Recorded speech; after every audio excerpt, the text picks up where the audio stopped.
Hi, Joe. Good evening. Hello, everyone. How are you guys doing?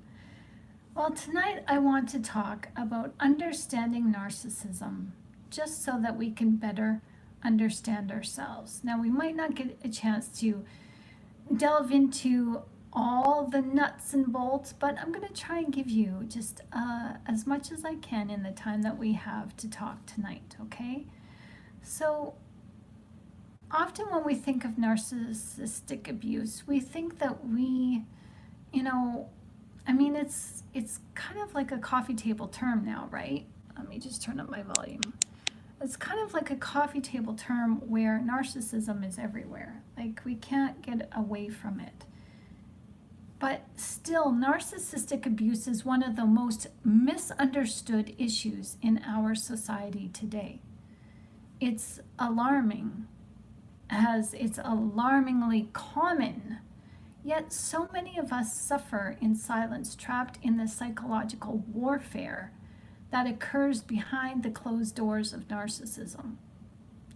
The fear of exposure, ridicule, and being shunned by people of our society, people that we hold near and dear to us.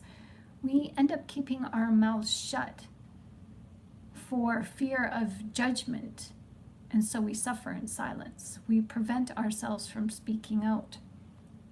It's usually when after we come out of the narcissistic relationship, then we have the tell-alls. Then we're ready to share and dish the dirt. But this channel here exists to shine a light on these misunderstandings that we have about narcissism, to educate others about narcissism. Experience is the best teacher, and you teach what you know. You are going through narcissistic abuse. You are going through the trauma bond. You are going through healing so that you can become a mentor for somebody else who needs somebody like you. With the understanding that you have, you are perfect for them. So don't sell yourself short. It's easy to do and question, what is my purpose in life? What am I meant to just suffer? No, suffering produces perseverance, and perseverance character. So that's scripture. So we're here suffering in our lives to help bridge the gap and help bring healing and understanding to those who are suffering along with us, and who suffer after us, after we are healed. So this channel exists to shine a light on all our misunderstandings that we have about narcissism. So please comment your questions, your suggestions. Email me if you want to talk. All correspondence is confidential, but keep it clean.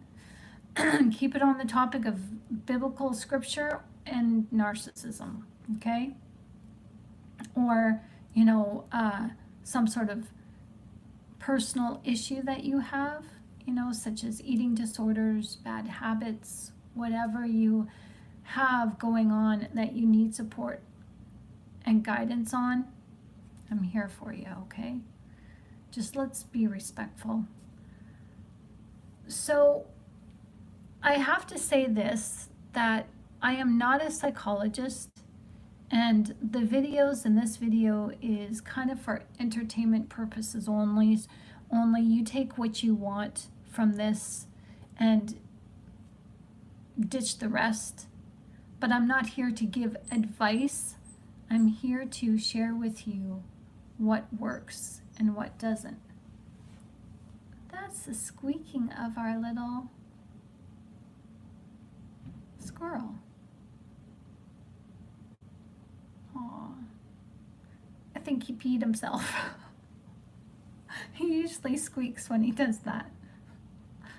Aw, he's sleeping and I don't want to wake him up. So the disclaimer is that, watching these videos on this video channel, you do so at your own risk. You take your own health into your own hands and don't leave it in the hands and responsibility of somebody else. I am here as a guide and as a support system for you, but you've got to do the work. I've done the work, I'm still doing the work, and I'm doing this alongside of you, and I'm sharing with you what works, what doesn't, but what may work for me may not necessarily work for you. We're here to come together with a meeting of the minds in heart and soul. So if you're down with that, let's do this. Okay, so as a reminder, I am not a psychologist. I'm a peer support mentor. I'm here to mentor you. But I'm also somebody who has experienced narcissistic abuse firsthand, many times, going right back from childhood. And I've suffered pretty much probably like you have. With 30 years of experience in peer support counseling and life coaching, my primary concern is our spiritual health and growth. So we do talk about psychology on here, as I do believe it can help us to a point, but it can't push us to the leading edge of healing. That's where our spirituality and divinity comes in. God needs to be in the details. So here we discuss a wide range of abuses found in narcissistic relationships, from the obvious psychological impacts to the deeper, often overlooked spiritual problems such as demonic possession. Narcissism isn't just an individual psychological issue. It's a spiritual crisis. Just one second. What's going on?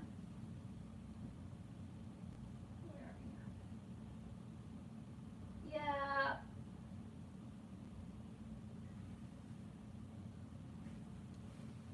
Yeah. He beat himself. His bedding's all wet. How convenient, little one. So this is Blessing. He's been with us for 5 days now, and good boy. You go to the potty by yourself.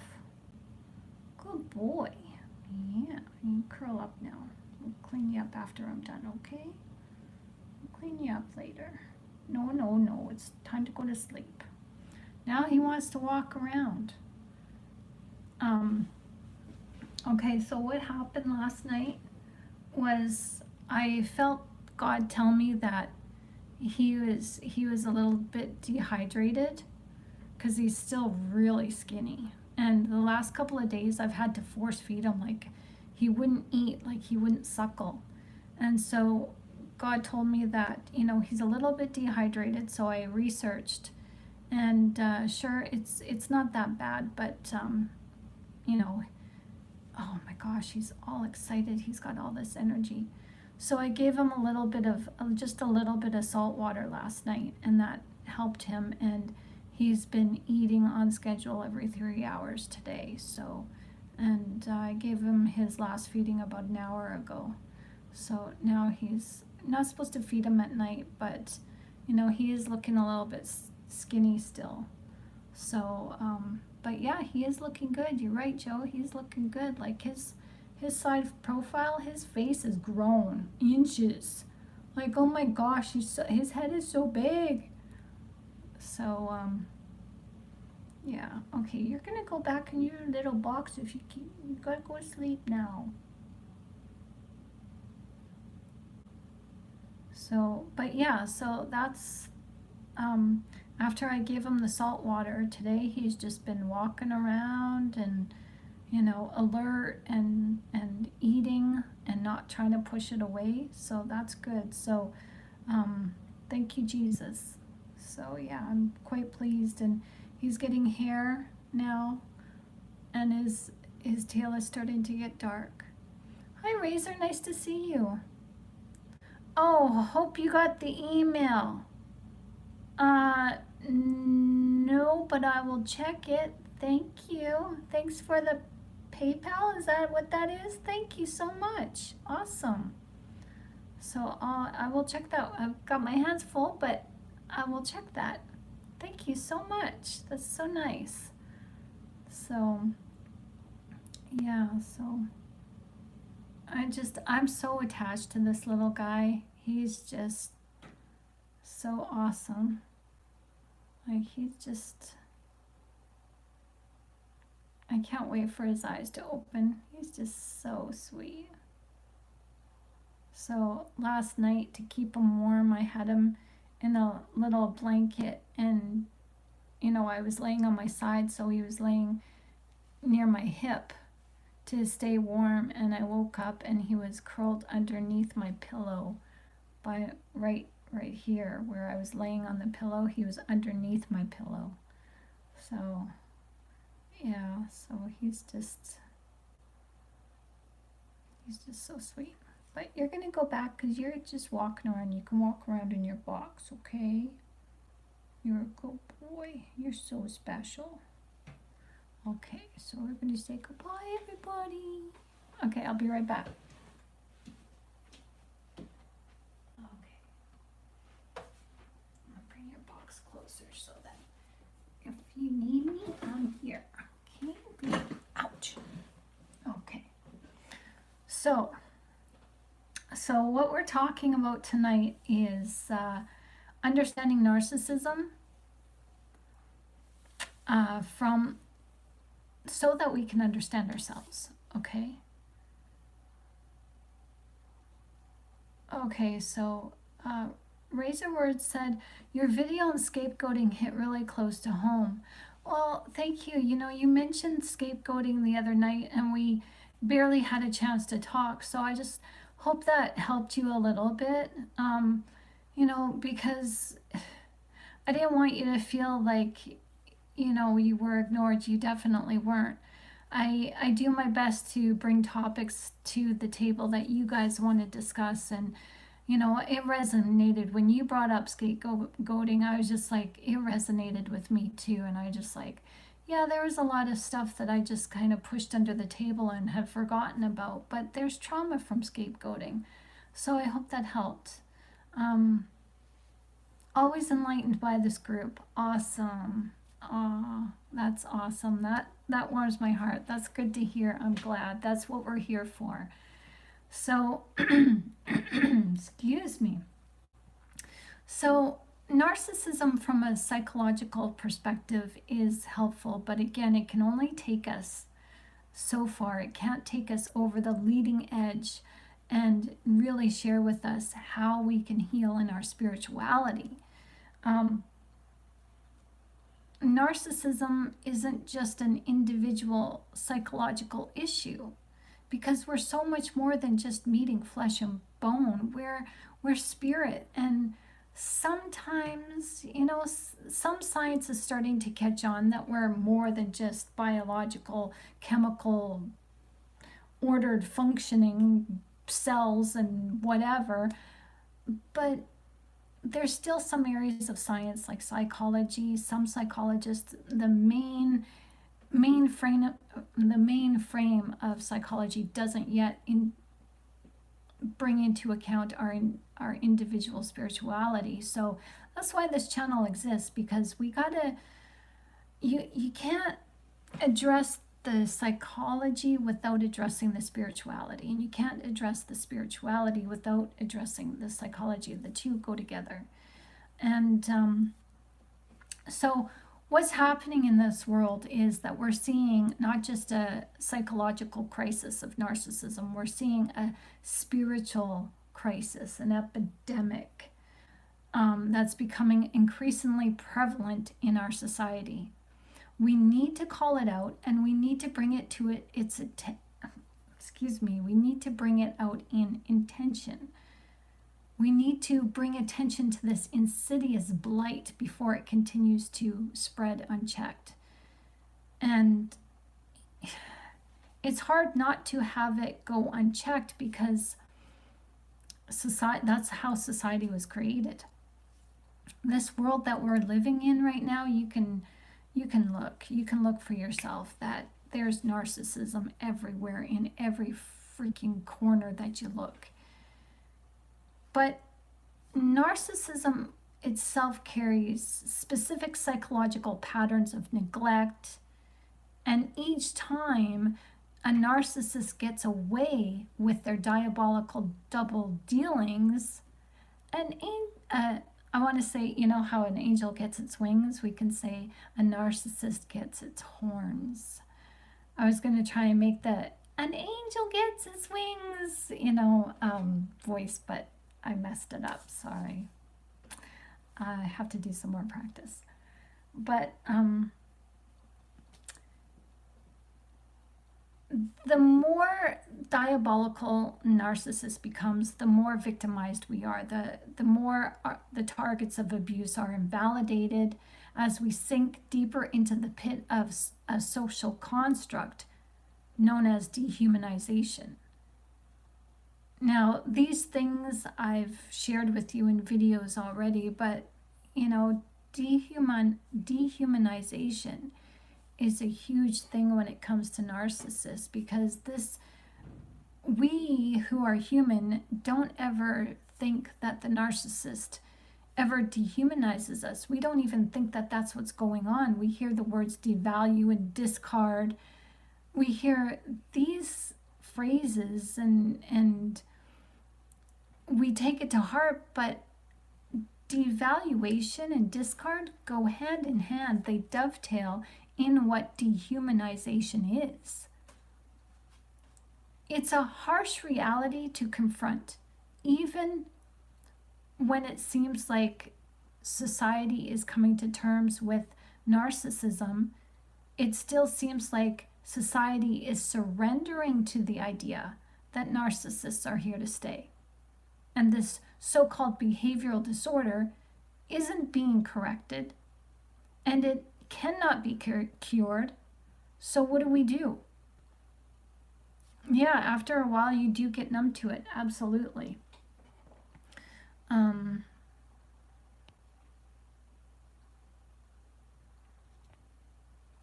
Hi Pete, nice to see you. I have a message here that was retracted. Don't know if you did that or if YouTube did that, so I was just trying to check and see. But no, welcome everyone. It's nice to see you all here. I mean, going through narcissism, you become numb to the pain, and you don't realize how bad it is until after you're out. And when you start to research for yourself and you see narcissism within the society that you are trying to thrive in, you're like, holy shiitake mushrooms, like seriously?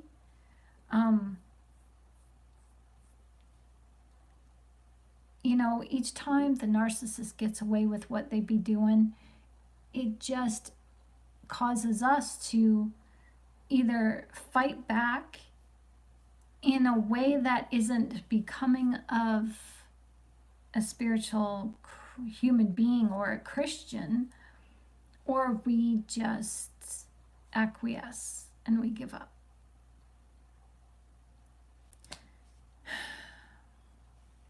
What are we supposed to do, really? Are we just supposed to accept narcissists as they are and move on? That's all we can do. But how do we accept and how do we move on? Exactly. Like really, how are we supposed to move on? Can we even move on? I believe that we can stop narcissism from continuing to victimize individuals through education. Yeah, and right. That's right, Pete. You learn your lesson. Yeah. We speak out and we speak open by, first of all, getting honest with ourselves. We have to be truthful with ourselves, and we have to look at the abuse that we've unknowingly and knowingly allowed. And we have to stop it. By speaking up and speaking out, we can empower the current and the potential targets of abuse as we become empowered ourselves. But learning to spot the signs of narcissism and narcissistic abuse is essential. And with this knowledge, we can offer hope and a loving path to healing through radical acceptance. Radical acceptance is needed in order to let the narcissist go. Exactly. Thank you, Global Solidarity. Nice to see you. New face, new name. Welcome. Welcome to Positively Spiritual. And Global Solidarity says disconnect from toxic people. Stop turning the cheek. Yes. Yes, exactly. It's there's I want to say it's almost like you got to get mad, but in getting mad, it's like a righteous indignation. It's almost like you have to, how Jesus was in the temple. He saw all these change makers. And what really moved me is that Jesus actually, when I read this story about Jesus whipping the change makers out of the temple and saying, you're making the Lord's temple a den of thieves. He actually made a whip. So when I read that story and when I think about it, I think of Jesus sitting there, whatever he's sitting on, a rock, or maybe he's sitting, underneath a tree, and he's observing from afar these people coming and going in the temple, in the meeting place. And he's sitting there braiding a whip together, and he's just watching. And his mind is going, and he's thinking, and he's braiding, and he looks over and sees, and he continues to braid, and he's just like thinking.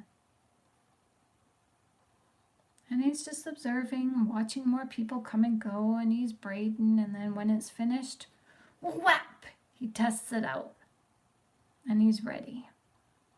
And he walks over there, and he just takes care of business. It's kind of like the position we are. We have that position because the narcissist is like the change makers in our minds. And we got to kick them out. We got to kick out the narcissist. And how you do that is to get honest with yourself. To say, you know what? I didn't have healthy boundaries. You know what? I did let that red flag go. You know what? I recognized the narcissist did tell me the truth. He told on himself, but I just didn't listen. And then you figure out why you didn't listen. Why you were less observant to the narcissist than you should have been.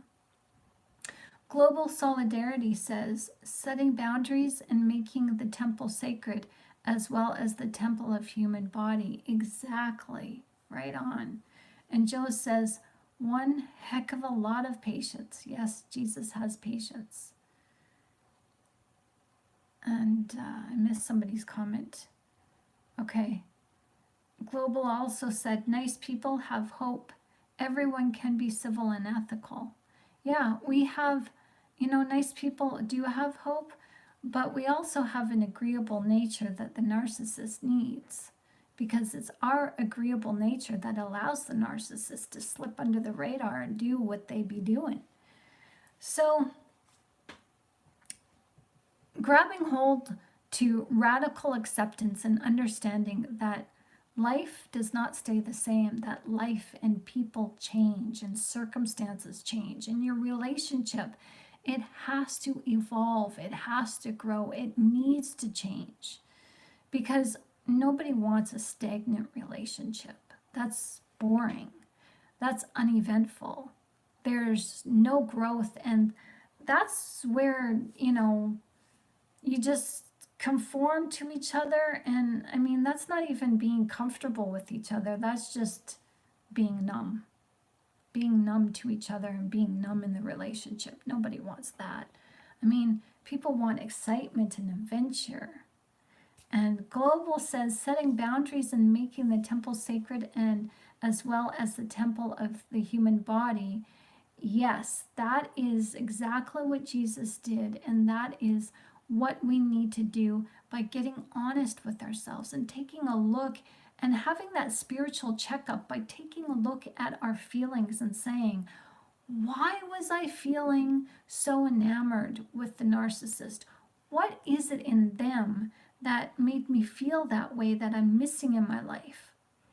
And what is the excuse that I've been giving to myself that allows me to enable their behavior? What am I lacking?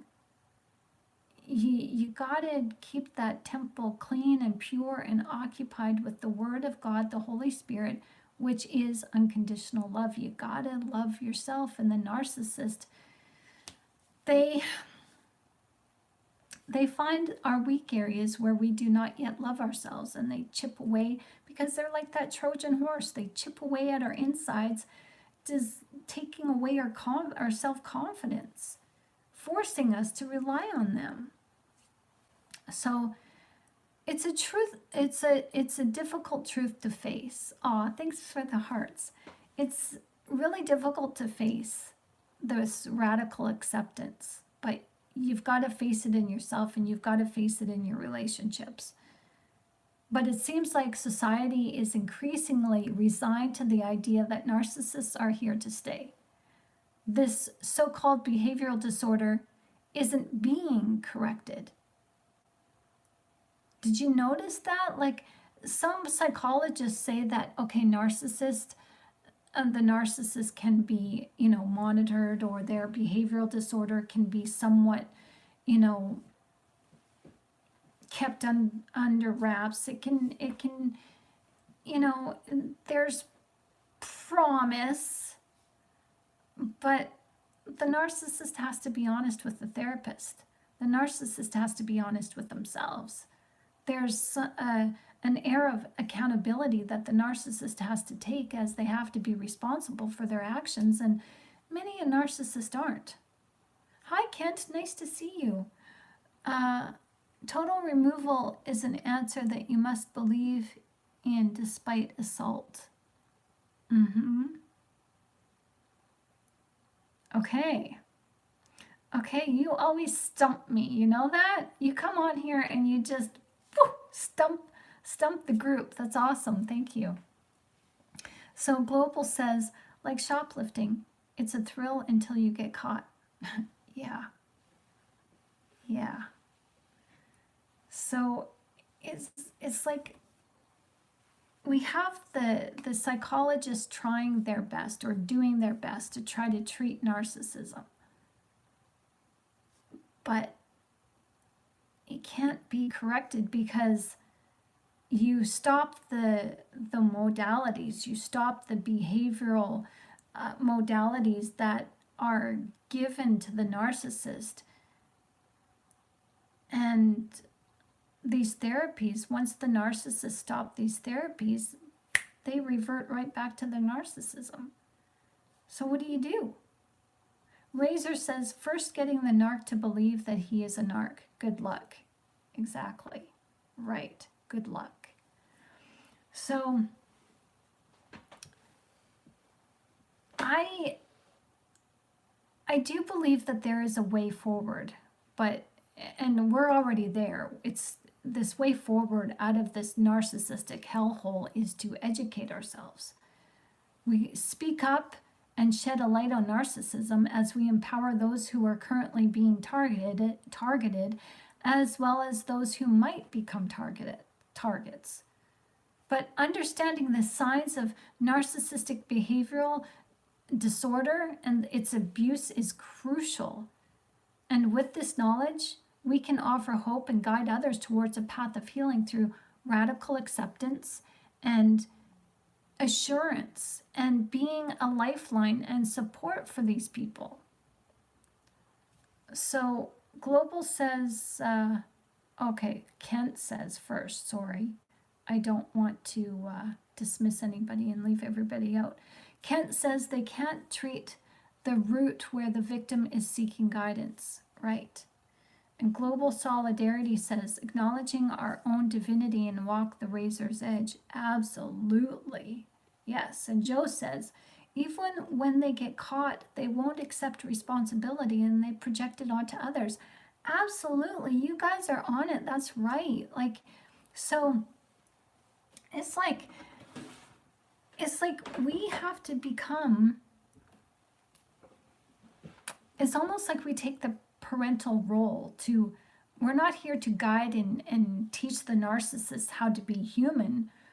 We're here as parents to ourselves and to those who are weak in their resolve for the narcissist, because we have to parent ourselves. That's what healthy boundaries is all about. It's self-parenting, self-nurturing, self-guiding. We have to become to ourselves what our parents were not to us. And we have to train and lead and teach ourselves and God, and allow ourselves to be guided with the word of God. Because God is our father, we act like our mother. We allow the nurturing, the unconditional love to nurture and guide ourselves. Non-acceptance of suggestion is our lantern. I like the way you speak. Wow, this is awesome. You're so insightful. So in this video, I just want to unpack some fundamentals for you. Knowledge can take you to a better understanding of the dynamics of narcissistic abuse, and you guys are on it. You guys probably know all this stuff already, but we can, we're here to talk about it and share what we know and dive down deep further and just, pick apart what we know, because that's how we grow. I mean, I love understanding the hidden underpinnings, the spiritual underpinnings of what psychology has to say. And I know when I was struggling to heal from an extremely toxic marriage, I began to research psychopathy, which led me to explore narcissism. And I've written a book about narcissism, the biblical and psychological assertions on narcissism to help me out. I used my study notes to write this book, but I also wrote it to help others, because I've written this book on the biblical and psychological assertions of narcissism as a way to reach out to the community that I am a part of, as I'm a peer support mentor. I want this book and the knowledge that I have and you have to share to reach those who are struggling in their relationships with others and themselves, because we don't have to struggle. Struggling produces character. Okay, we get that.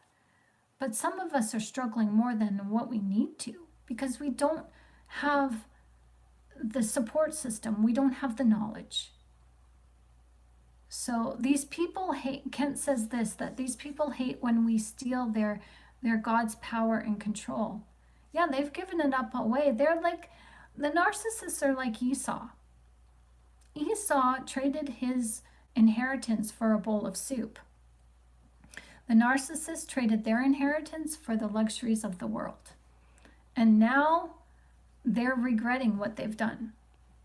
And so they don't want us having their inheritance, what they forfeited, so they have to attack us and prevent us from reaching our divinity. So Joe says, it's uplifting to me to know that I am not alone thinking as this group does. Awesome. We're glad to have you, Joe. And Kent says, say no. Yeah.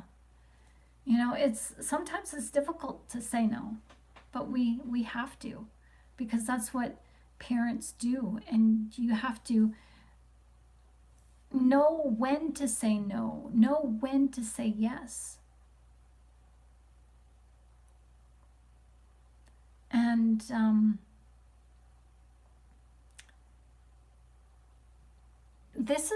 it can be a tough reality to face, especially when you're in a relationship with parents, spouses, children, and you've come to, you're blood related with some of these narcissists. And it's a tough reality to face that, okay, I've got to distance myself for my own health and well-being. I really have to take drastic measures because they're not going to change. And when it feels like society is increasingly accepting that narcissists are here to stay, it kind of feels like we're outnumbered. But this so-called behavioral disorder, it's not being corrected. It can't be cured. So it's up to us, and we can do this. We must accept that we cannot change the narcissist. This is the truth, but one we must confront ourselves individually. We cannot control them, but we can take steps to limit their control over us and others. And this starts with educating ourselves and others on how to manage our thoughts. And we have to manage our feelings, we have to manage our behaviors, we have to look at our triggers, we have to look at why we're thinking what we're thinking, why we're feeling what we're feeling. We have to do the heart work. And the heart work is hard work. And Kent says, think about scapegoats and the narcissist. Exactly, that's what we talked about last night or the night before. I can't remember. We talked about it recently. And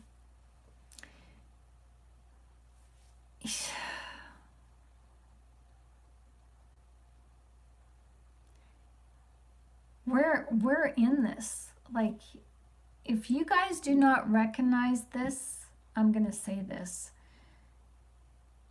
If you guys do not recognize your role in this life right now, you went through some really disastrous, troublesome, unfathomable encounters with the narcissist. And you did that for this time here and now because God is using you and He's about to use you big time.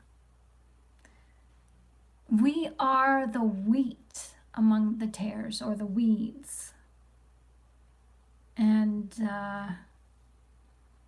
it's a difficult task, but if you have survived the narcissist. So if you can get through that, you can get through anything. Oh yeah. I believe in you. God believes in you. You're stronger than you think. You can do this. So what is going on here? Why do I keep scrolling up and my computer just keeps going back, and I keep repeating things, what I just said. So this journey takes you on a journey that requires time. And it requires you to see the situation from your perspective. When you take back your power to become mindful, truly living in the present moment with the narcissist and seeing them objectively rather than letting your emotions cloud your judgment, you'll find that you've overlooked the abuse, and that's what's allowed the narcissism in your relationship to persist for so long. You guys are way ahead of me here. So, Ken says, we are aware and decision makers. We do not need to make the same mistakes twice. Yeah, exactly. I hear you on that. But I'm a slow learner. I've had to make over and over again this 10 mistakes, the same 10 mistakes over and over again. But I think I finally learned my lesson. So Razor says, yep, especially the narcs, they are very close to you. They are exhibits, and they exhibit this behavior. Global Solidarity says, I did what I promised myself was my saving grace. Unlimited flow of love cannot be stopped. Ooh, that's pretty profound. I like that.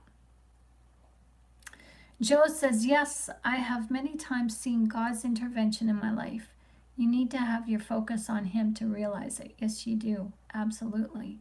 Sometimes people have bad pickers. Yeah. Hi, Diane. Nice to see you. Welcome. And Diane says, yes, I ignored the pastor's wife abusing me verbally for over a year. Oh, wow. Yeah, that's what we do. Hoping that they'll get better. Hoping that they'll see the error of their ways and they'll change on their own. Doesn't happen. It doesn't happen. So we often give the narcissist a second chance, okay? Aside from what Kent has said, that we don't give them a second chance, some of us are slow learners. And some of the reasons why we give the narcissist a second chance is because there's still that trauma bond. We're chemically bound to them and we're spiritually bonded to them, where our brains are actually chemically addicted. And we mistake this for love. But it's really just our brain hooked on the narcissist. That's it. Our brain is hooked on the highs and lows, that push and pull dynamic of the narcissist. Because that push and pull is a serotonin or adrenaline fix. So breaking free from this cycle will dissipate and stop that chemical release. And you'll be able to see things objectively and clearly. So Global Solidarity says, I was never given permission to reject others and accept everyone as God's children. Yeah. You just said it right there. We're taught, even with grandma and grandpa, they come over to us with their bad breath, their false teeth, and their teeth are not in their mouth properly, and it clicks when they talk, and their teeth fall out of their mouths when they open their mouth or smile widely, and it just grosses our little beings out because we're just little and we don't yet understand. And they come over and have you ever had that? Where your auntie or your grandma just said, oh, you're just so cute, and pinches your cheeks. Oh, it hurts. Or squeezes you too hard, you feel like your ribs are going to cave in. Feels like she's going to break a rib. Or, and so when these people come over to visit, or you're in your company and you hang close to mom and dad, and your mom and dad are saying, go give grandma a hug, go on, don't be shy, don't be rude. That's teaching us to overlook our boundaries and not have any. And when a child is shy and standoffish, it means they're uncertain, and they're uncertain for good reason. Children can read children can read the energy from people. So yes, children can read the enemy. Children know who are good people and who aren't. And Kent says, pastors have problems with doxology. Razor says, narcs are very good at hiding their weaknesses to the loved one.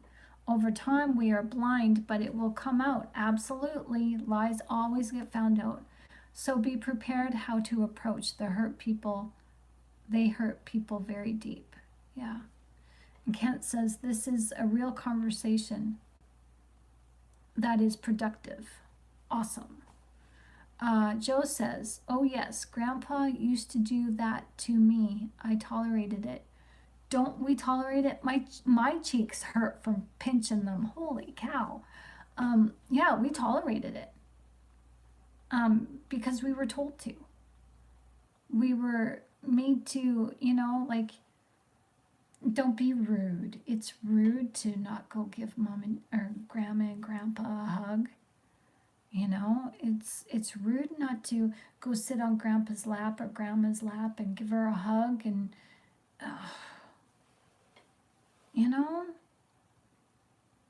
have you ever had a grandparent who was a chain smoker?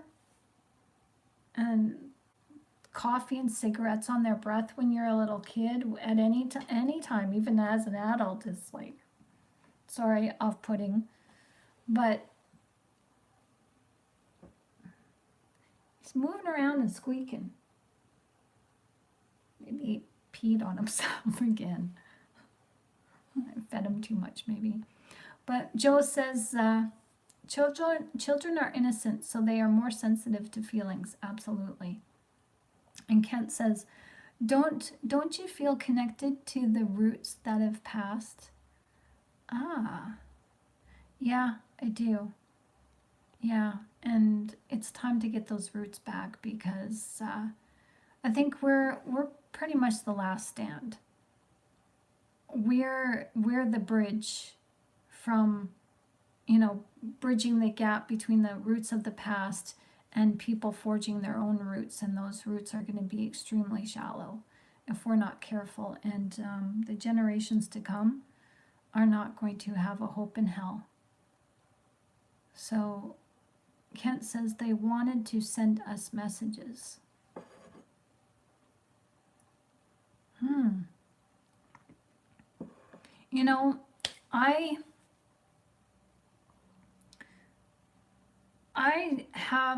I've been wanting to talk to you guys about something, so I'll just share it here with you just a little bit. I went for a walk the other day, and I was thinking about our thoughts, because before I went for my walk, I was frustrated, and I just like, do I have angels? Like, I know I do, and I've seen one of my angels 6 years ago, and he was guarding my room, and it was about 3 o'clock in the morning, and I had just opened my eyes, just looked towards the door. It was the night that my ex-husband left for good, and he he did abandon me and our daughter on a farm out in the boonies. And so 3 o'clock in the morning, I just kind of shifted my body, and for some reason I opened my eyes, looked at the entrance of the door, and I saw this huge angel wearing, like, he was in white, but it was like the coat of many colors. It was just the colors of a rainbow and a patchwork quilt gilded in white light. Like, it was just so beautiful. And I saw him, like, as soon as I looked to the door, he had his back to the door, like he was standing guard. And he knew that I had opened my eyes, and as soon as I opened my eyes, he turned towards the open of the door like this, as he bent down so he could see me. And I saw his diadem. I saw this tall diadem, this what the priests wore in the Old Testament. I saw this colored diadem on his head, and I just looked at him, and in my thoughts I'm like, oh, how beautiful. But I was so tired, and I instantly fell back asleep. So I know we have, Romans talks about us having 10,000 guardian angels. And so the other day I was frustrated. I'm just like, do we have angels? I know we do.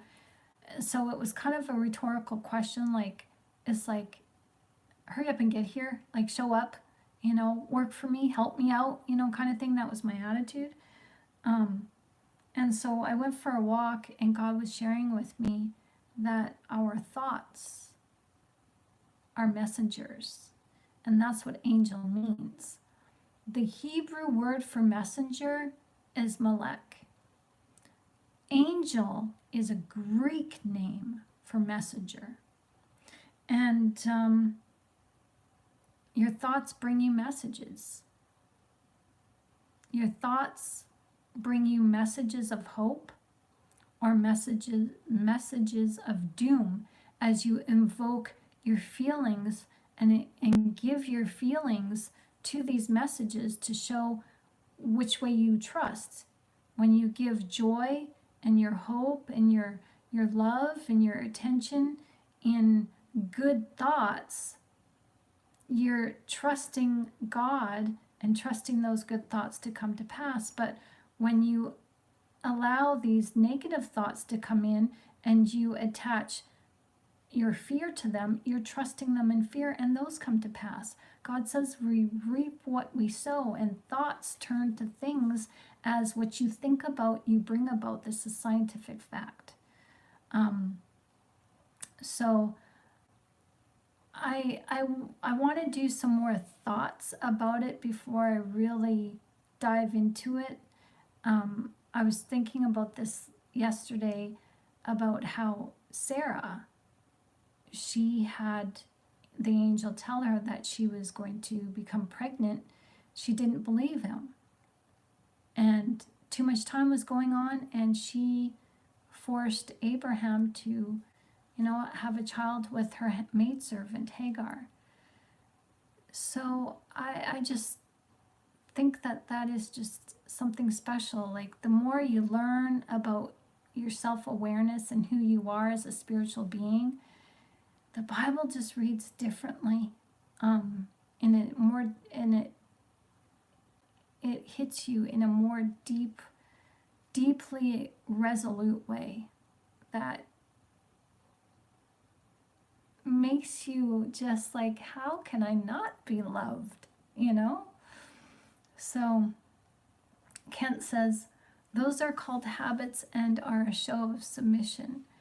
Global Solidarity says, funny thing, with a pure heart, when one asks for help, the universe will conspire to answer.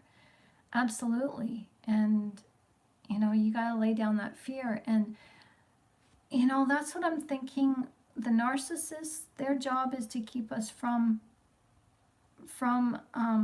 the place of acting in peace, from acting in a pure heart. And it's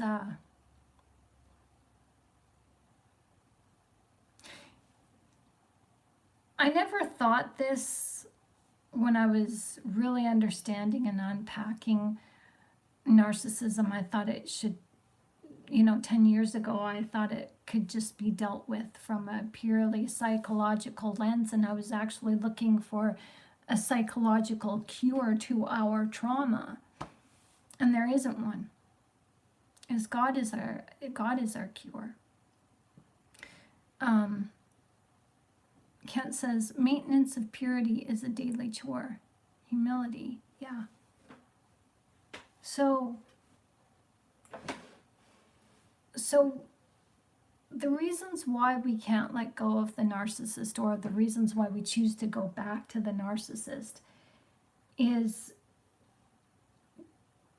because we are chemically dependent on them, and we mistake that for love.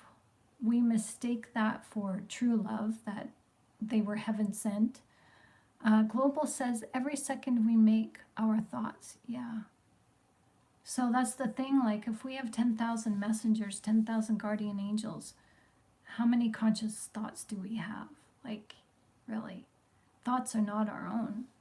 We may generate the electrical, it may be generated in our brains, but the thought itself comes from God. Thoughts come from God, because you're a thought from God. And you still remain a thought. You're a thought manifested as truth, manifested in flesh. I just think that's so profound, so amazing, so deep. So we often give the narcissist the second chance because we're not yet ready to let go because of that chemical imbalance going on in our brains. There's still that trauma bond. And we have to force ourselves to let go. But yet, there's a second reason why we're still hanging on, is that we hope against hope that we're wrong, and that the narcissist will turn around and say, oh, please forgive me, I was so wrong about you. We hope that they'll realize their mistakes, tap into empathy that they don't have, and change. But when we go back to the narcissist, or they come back to us, we're confronted with the harsh reality that we were the ones who were wrong. Just like the saying goes, a leopard cannot change its spots, and a narcissist cannot change. The narcissist takes the path of least resistance, and if we make it easy for them to come back, oh, they'll come back to use us some more. And every time the narcissist takes us back, the less and less and less respect they have for us. So that means that you keep going back, their abuse on you is going to keep getting worse. And it takes about 7 to 9 times for a woman to leave an abusive relationship.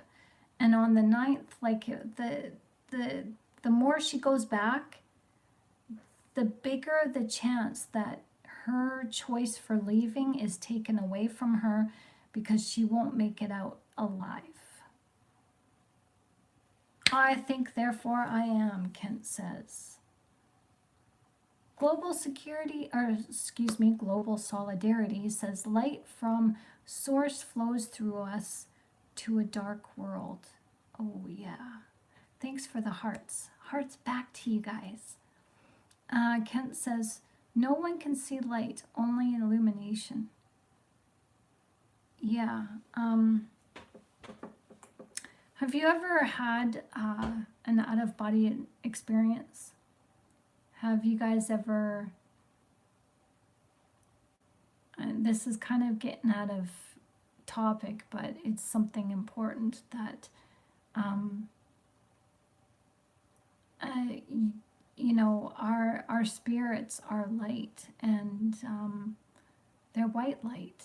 I've seen that from myself, and it's pretty amazing, pretty beautiful. So when you strip ourselves of this flesh meat suit, and we're all of the same light, we all look alike. That's pretty cool. Global solidarity says psychology and philosophy just add words to describe the divine. Yeah. True that. So ultimately, the narcissism forces us to understand ourselves. Some people who are not yet healed, or who are not yet on their healing journey, will not accept that. But I've come to personally understand that if it wasn't for the narcissist, I wouldn't have understood myself as well as I do now. And I'm still a work in progress, still learning, still growing. Oh, you guys are blowing this up. That's awesome. So Kent says the divine is indescribable. Yeah. Humility. Yeah. Experiences are designed for the individual. Others may doubt. Yeah, exactly. You're the hero of your story. Yeah. We're just sideline players. If we can help, we help. If not, we're just in the background operating, doing our own thing. So,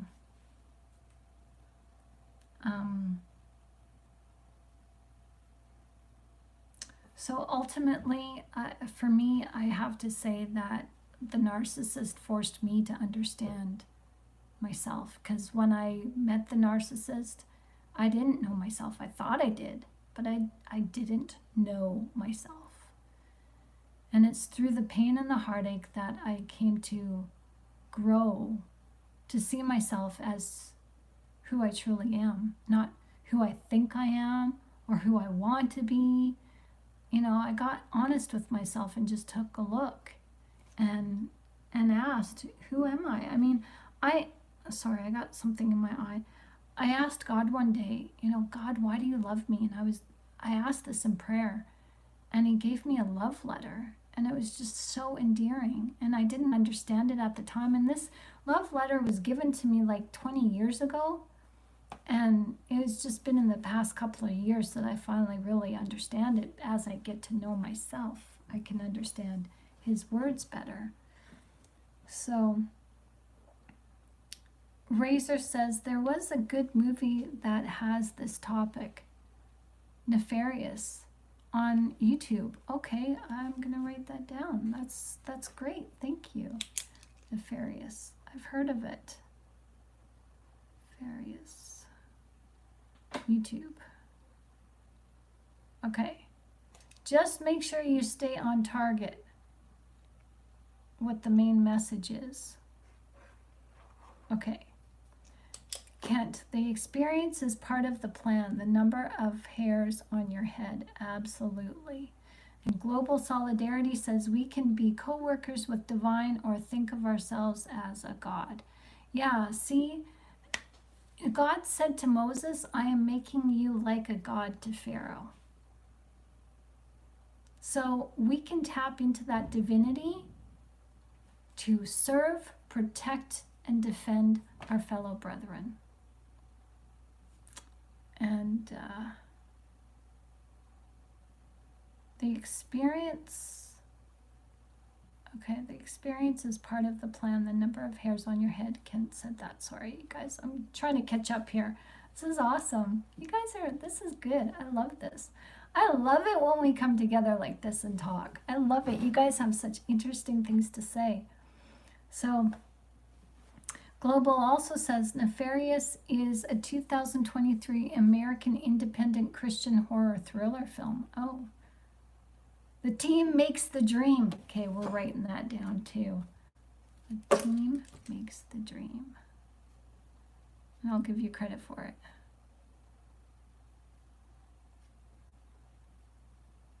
Dream. Okay, Kent. You guys have awesome things to say. This is cool.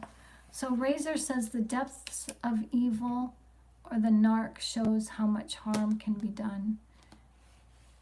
Yeah, I was last week. I kind of was watching about Scott Peterson, and he wants a new trial because he says that there's new evidence that exonerates him. No, he's guilty. But then there is somebody else that I was watching too, and it made me think that, my gosh, if I would have stayed with the narcissist any longer, that could have been me and my daughter. And I just and just thinking back on the instances that make me think that, you have to be possessed, you have to be evil to hurt somebody, you know. And I saw evil on my ex-narcissist's face. I've seen the devil. I've seen it, and it's, if you're not prepared, it can scare the heck out of you. So yeah. Okay, so okay, Kent. They know not what they do. They are not that smart people. Get away. Yeah. No, they're not. They're not smart. They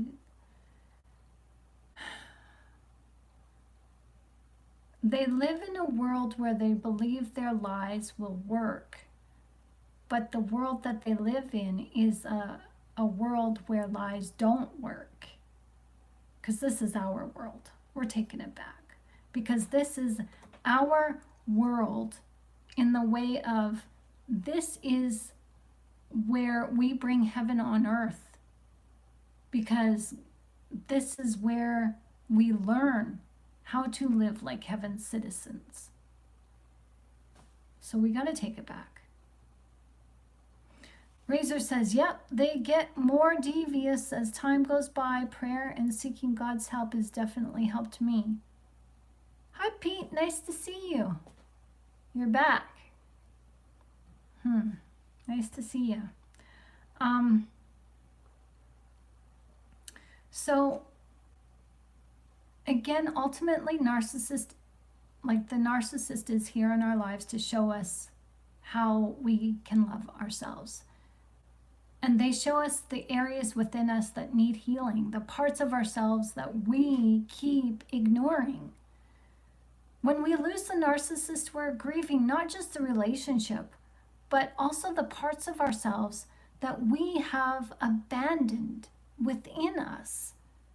Now, this grief feels overwhelming because it forces us to confront the emotional separation that we've experienced in the relationship. We believed we were accepted by the narcissist, but in reality, they were dismantling us from the inside, revealing their true feelings when it was too late. It's crucial to acknowledge this grief to understand its origins.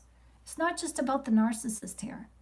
It's about the hidden pain that we've been carrying, pain that existed long before the narcissist entered into our lives. The narcissist helped us to forget, and we silently hoped their love would maybe erase all our doubts, and we're not thinking this, okay? This is subconscious stuff here. But we were hoping that they would erase all the doubts that we had that made us feel unworthy for love. There is no foundation in lies, stand in truth. Absolutely, Kent. That is the absolute truth, Razor Ward says. And Pete says, you are the narcissist. Yes, we are narcissists to ourselves, and that's a hard pill to swallow. Very, like when I first said that to somebody, my girlfriend, we were, we wanted to, put this book and make it available to a women's group, and we were trying to form, a business together. And I said to her, we're narcissists to ourselves. And she's like, you can't say that. That's going to offend people. Well, didn't Jesus offend people? The truth does sting. The truth hurts. But that's why the truth is what it is. Because the truth helps us to become truthful with ourselves. Because if you're not truthful with yourself, you can't have true healing. This is what my dad meant when he said, pick yourself up by your bootstraps. Yeah, we gotta pick ourselves up and put our big boy pants on, our big girl pants on, and do this and start adulting. So it's crucial to allow yourself to grieve. But it's also crucial to let go of the narcissist. But that's not easy. And the reason why it's not easy is because we've invested too much of ourselves into them. It's as if we've poured our hearts into them. And we gave them responsibility to care for our hearts, only for them to do whatever they wanted with our hearts. We want that emotional investment back, and we sometimes beg for the narcissist a second chance. But it's easier to ignore ourselves than to face what we've been missing, because we've been ignoring ourselves for most of our lives. This is why prayers are unanswered. This is why we feel a distance and a disconnect from our spirituality, because it begins in here. Kent says, sit Shiva and move on, appropriate grieving. Yeah, we have to sit with it, and we just have to allow the grieving process to happen. Oh, Pete, come on. I don't even know you, so yeah. It's over before it even started. Bye-bye. Have a nice day. Playing silly buggers. And then you're going to say, oh, can't you take a joke? Yeah. Okay, so the narcissist ignores the spiritual substance within us that we naturally give to them. Okay, so the narcissist, all they want to do is take from us, and we're willing to give that to them. But the narcissist has to hide themselves from us to keep us from seeing their truth. The narcissist can't take the chance that we'll see them for who they really are and reconsider what we're willing to give them. Like reconsider, like back off and say, oh, okay, no, I'm not going to give you my heart. Like, no, no, no, no, no. You're not who I thought you were. Okay. So life is a happening. It's yours, is what Kent says. Awesome. So once you see the narcissist, once you see them clearly, you can't unsee it. And you can't continue to tolerate their behavior while maintaining your own integrity. It just doesn't work. You'll either end up fighting them, or like someone said here, you just go numb. You'll fight the narcissist, giving into your triggers, or you'll stop giving them any more attention than necessary. When you can no longer care about the narcissist, you know you're done. It's over. It's done. It's complete.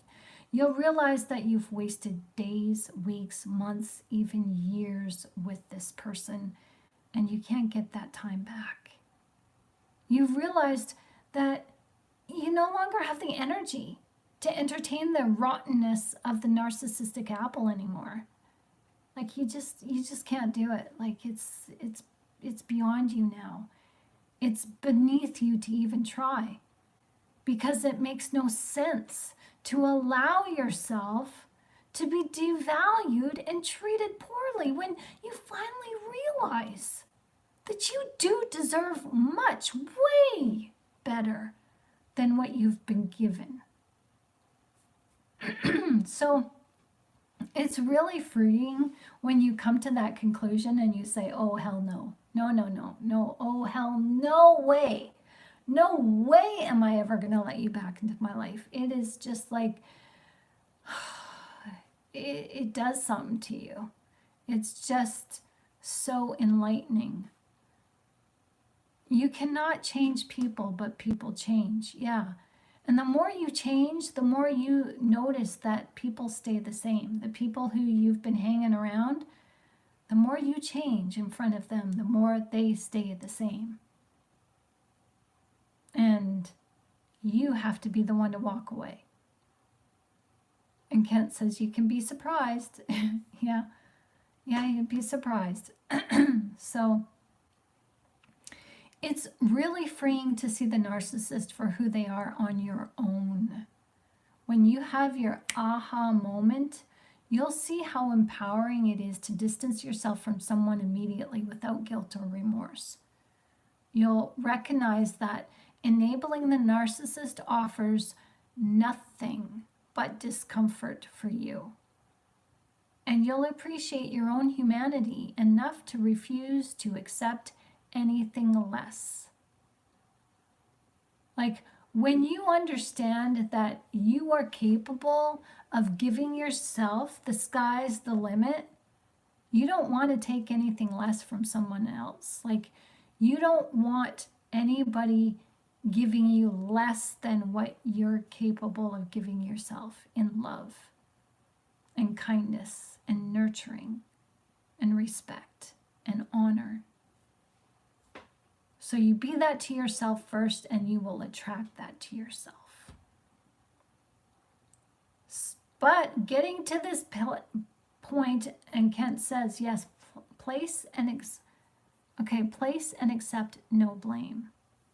Yeah, accept no blame. You don't blame yourself. You don't blame them. It is what it is. I mean, some people say that that's a negative statement, but it's accepting.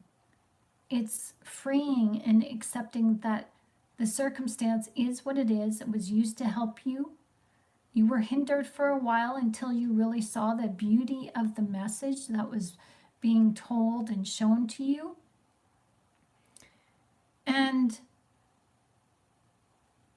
getting to this point, it takes time. And you have a shift in perspective when this happens. But when you take your power back by becoming mindful and living in the present with the narcissist, you'll start to notice the abuse that you previously overlooked. And that's what has allowed the narcissism in your relationship to persist for so long. See, the narcissist is guilty for doing what they're doing to you. They're guilty for the abuse. But when you see the abuse and you know it's abuse and you don't say anything, well, that's on you. And you have to ask yourself, well, why did I ignore it? Like, what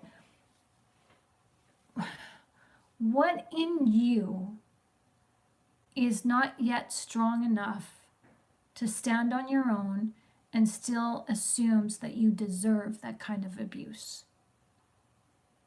Kent says, I've never wanted anything but the best from these people. Yeah. And they've given us the worst. And they reveal to us how we have and have been at some point in our lives treated ourselves. When have you ignored yourself? When have you devalued yourself? When have you discarded yourself? When have you cheated on yourself and cheated yourself out of good things? When have you gaslit yourself? When have you manipulated yourself? When have you ignored yourself? When have you abandoned yourself? These things are what the narcissist shares with us and throws back in our faces to get us to see us for truly who we have been. We have been abusive and a narcissist to ourselves. So we give the narcissist a second chance for many reasons. Why is it doing this? My computer is just like scrolling backwards for some reason, and I keep repeating what I've said. Okay. So you have to know what you deserve. That's the bottom line. You have to know what you deserve, and you have to sit with those feelings of pain and nurture those feelings of pain, because you do deserve to be loved. And how you get that love is to sit with those feelings, because only you can nurture yourself through those feelings. Only you can love yourself correctly in the way that you need. Thanks for the likes, everybody. I like you back. Okay, so a narcissist will never give to you the love that you're looking for and the love that you need. When you are with them, you are not capable of conveying to them what your needs are, because you yourself are not quite sure exactly what you need. You figure that out by trial and error as you grow in a relationship with yourself. And the narcissist will never fulfill your needs anyways, because when you know your own love language, you're not going to accept second best. And the narcissist is incapable of love. They don't recognize a love language anyways. So Kent says, beginnings start with forgiveness and understanding with awareness. Amen. Absolutely. So for those of you who are new to this channel, thank you for joining. And maybe you still are not yet ready to really look inwardly and give yourself the chance that you need in love. Maybe you're just not ready to trust yourself just yet. So let's just break this down a little bit. A narcissist is someone who does not have empathy. They never will have empathy. They can't have empathy. It's gone. It's non-existent in them. But yet they seem to show it, right? Well, what they show is superficial and vague, really vague. They cannot meet you on even ground emotionally. And that's what hurts, because the reason why you keep trying with the narcissist is because you assume that somewhere in them they have empathy because they showed it to you just a few days ago. Or maybe you felt that you guys were coming together and meeting each other emotionally on even ground, but no, it's just all superficial. Your heart, your wanton desire in your heart saw something there that wasn't there. Your eyes deceived you. Razor says, the narcs are expert fisher people. Yes, they know what kind of bait to use and put the carrot in front of your nose and then pull it at the wrong moment. Exactly. Exactly. Well said. The narcissist is superficial and they seek admiration and validation. They are easily frustrated and impatient and cannot tolerate your emotions. They can explode into rages and leave you feeling intimidated, and they will rage just to gain control over you. Yes, Kent, he says, remember, they told you it was all your fault. Yep, that's classic. They always say that. I wouldn't have said that if you wouldn't have done this. I wouldn't have raged, or I wouldn't have acted like that if you wouldn't have done this first. Yeah, been there, done that. So they explode into rages that leave you feeling extremely intimidated just to gain control over you. Now there's a saying, just because you're angry doesn't mean that you are right. Well, the narcissist rage is so full of entitlement that their rage is what determines that they are right. They will demand that you acquiesce. They will demand that you back down and you say, yeah, you're right. Because their rage demands that. They will rage to gain control over your belief in how right or wrong that they are. Narcissists embellish facts and are always dishonest. Unless being honest gives them some sort of benefit. Not every narcissist looks the same, but some narcissists are more grandiose than others, but they all vacillate between vulnerable narcissism and grandiose narcissism. That's just a nice way of putting a weak narcissist who is low in self-esteem, or a strong narcissist who is seemingly high in self-esteem. It's called lesser or greater narcissism.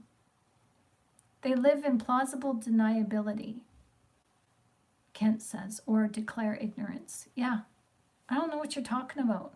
That didn't happen. No, I don't remember. Are you sure I said that? Are you sure? Because I don't think I said that. I don't think that really happened. Was I there when that happened? Where was I when that happened? Was I in the room when that happened? Where? Show me where I was in the room when that happened, because I don't remember seeing that. If I don't remember seeing it, I don't think that happened. I really don't. That's how they act. Diane says, my brother has a violent temper. He attacked me and hurt me and molested me. I'm sorry to hear that, Diane. That's a really hard, and I know you forgive your brother. You have such a big heart. How did you get through that? Good night, Joe. Thank you for joining, and we'll see you here tomorrow if you can make it. God bless. Sweet dreams.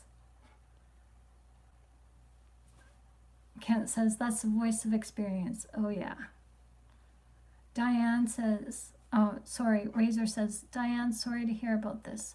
Family problems can be the worst. And Diane says, I am healed and free. Yes, you are. Yes, you are. Good night, Joe. Sweet dreams. We're almost done anyways.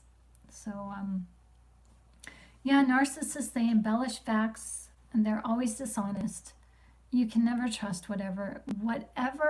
Okay, how can you tell a narcissist is being dishonest? When they open their mouth and start talking. It's really that bad, really.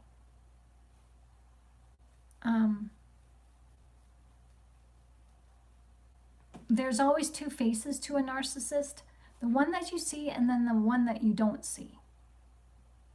And they will interchange these two faces like a mask, and this will set you off balance and cause you to walk on eggshells as you are hesitant and apprehensive, as you become careful not to expose the underbelly of the narcissist, because that backlash is something that you have a hard time recovering from.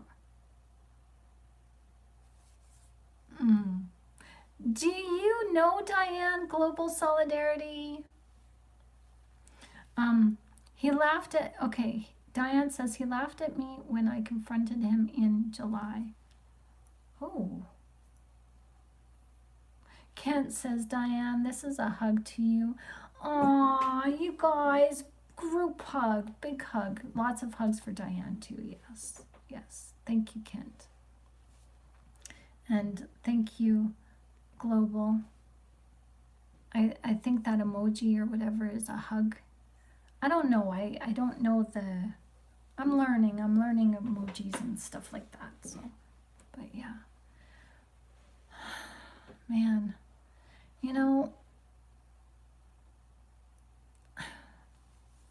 that is classic, Diane. And you know the truth. You know what happened, and God has healed you, and God is making this right. He has made it right because he's healed you. And I'm not surprised that he would say something like that. And those hearts too are all of you too. Okay? Hearts back to you guys. I know when I confronted my mom on the molestation from her boyfriend, I asked her if she knew, because she was always drunk and passed out. And he would come pick me up and take me to his place. And that's when things would happen. And I confronted her, and she said the same thing, Diane. She said, how can I apologize to you to something I don't remember? And you just have to, it's almost like you feel pity for them. She says, Diane says her brother has no guilt, no remorse. And that's the demon taking over. I'm sure of it, that, they've got demons. They can, maybe they do remember, maybe it's convenient, or maybe they don't remember. I'm not sure. That's between them and God.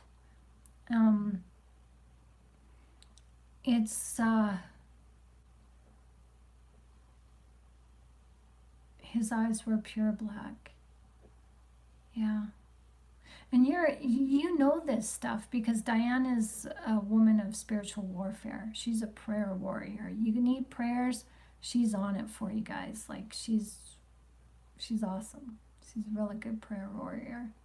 So she knows the demonic side. So yeah, so why are narcissists so abusive then? And it's because of the demonics. It's because they lack empathy. They're a hollow shell. They may look human, but they are so far removed from humanity, it's not even funny. I'm sorry, I've got something in my eye, so I'm just kind of blinking a lot on this little eye here. I think maybe I got a squirrel hair or something in my eye. I don't know. But yeah, they're narcissists. They're demonic and they have demon attachments. And this is where, psychology wants to say it's ego and stuff like that. But, when you look at Jesus had no ego. And when you look at the narcissist, that's all they have is ego. They're solidified in their ego. Razor says, just like Jesus has brought his disciples together, you can fill in the rest. Yeah. The bad behavior works. Absolutely it does. It gets them what they want because they get what they want through fear. And the narcissist, they lack empathy. A narcissist cannot love and care for anyone because they see us as objects. Why? Because they objectify themselves. They have to because they lack self-awareness and self-empathy. They dehumanize themselves, and so they treat us the way that they treat themselves. And they dehumanize everyone. They may have their favorite objects as a person. They may have their favorite person to go to, but that person who has human feelings is still just an object to them.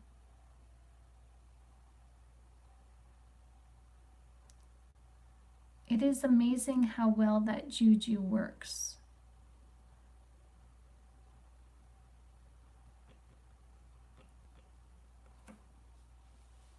The narcissist's brain is different than ours. And they don't handle stress well, and they're stuck in their primitive brain, and I think that's where the enemy, the demon resides, using the fight or flight and sexual prowess of the narcissist brain.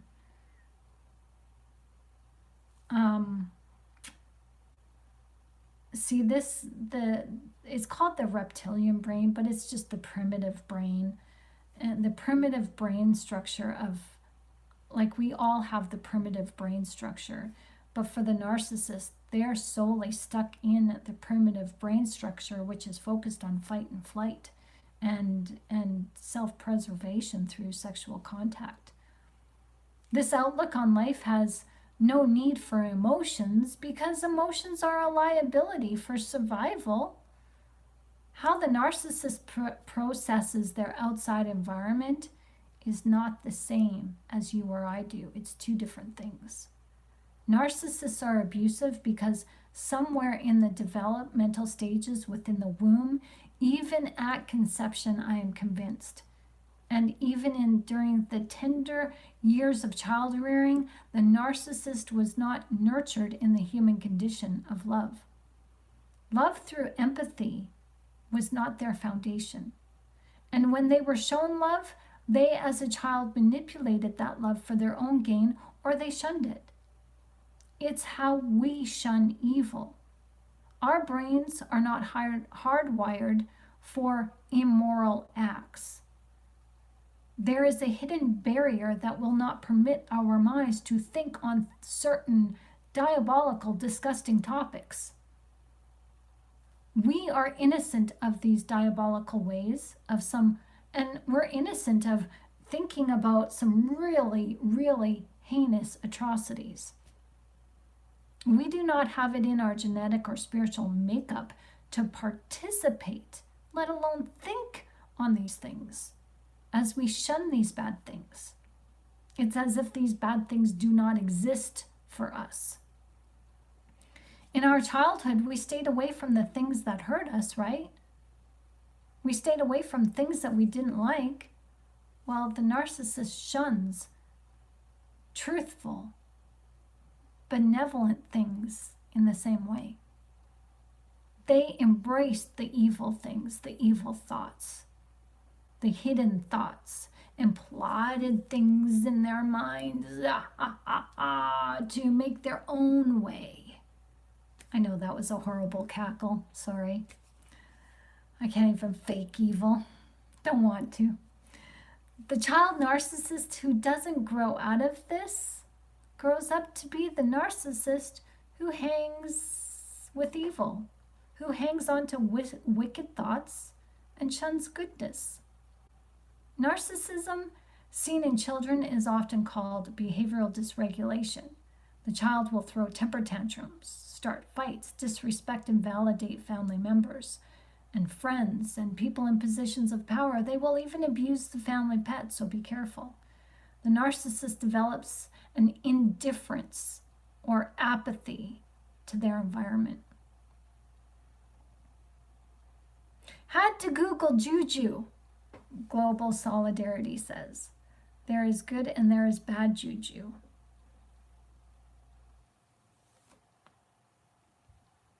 Okay. Diane says, I sent his photo to you sent his photo to a juvenile detention teacher. She said his eyes are black, almost all pupils. Wow. And Kent says this is generally through a narrative mother. Yeah. Yeah, there's a deep mother wound that is caused between the narcissist and their mother.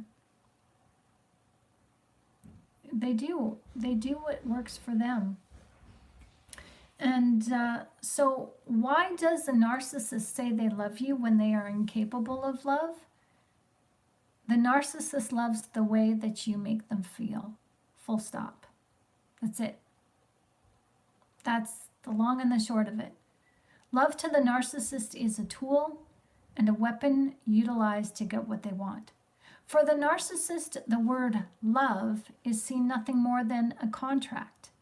The narcissist uses the word love as a means to get you to enter into a contract with them, using your loyalty against you as your loyalty serves them.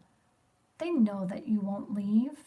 They know that when you say you love them, that they have you right where they want you. Kent says they see no promise, right? Exactly. They can't promise anything. But they expect you to hold yourself, or they hold you to your promise that you make. They use your sense of goodwill and unconditional love as a means to hold you to a contract that you really didn't agree to, because they lied to you about who they truly were. They hid themselves from you. They mirrored your likeness back to you, and so you end up, what happens is you end up falling in love with yourself and loving yourself through the lens that they project. And here's what just came to me is if they mirror you, your likeness, you claim to love them, but really you're claiming that you love yourself. So what the narcissist does is dismantles your love that you have for them, but really for themselves. They dismantle that on the inside of you and they leave you. So you're left heartbroken over yourself. But you're led to believe you're heartbroken over the narcissist. That's a freaking mind twist. Razor says they will even verbally remind you and say, you promised. Very weird dynamics. Absolutely. It's like there needs to be, the fine print that says, if the other person breaks their end of the contract, then the promise is dissolved. Like, it's an unspoken rule that needs to be written in fine print. So narcissists view relationships with others and with you as a means of convenience. Whoever can benefit the narcissist and serve their delusions, that is who the narcissist will gravitate to. The narcissist is so focused on an individual at first, and then in a little while, their focus is turned onto somebody else or onto something else. Because the narcissist lacks depth of emotional perception. They are so easily bored and led astray as they are easily distracted. So what are the signs of narcissistic abuse? We'll get to this very quickly here.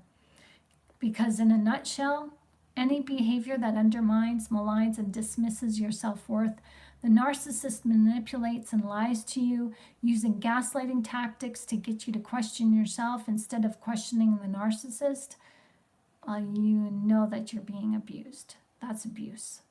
The narcissist is about controlling the narrative of the relationship, and that means controlling your narrative.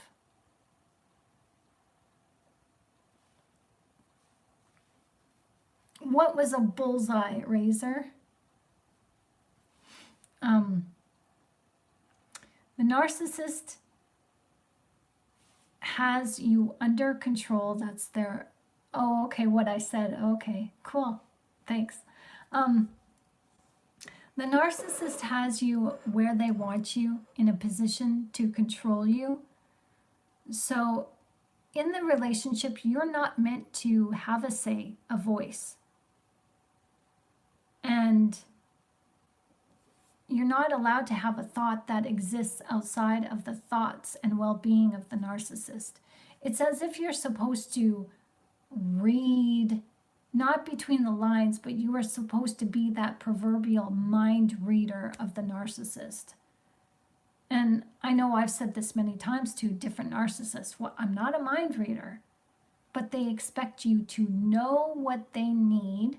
They expect you to know what they know before they even have to say it. Kent says denial of their promises is only a statement of reality.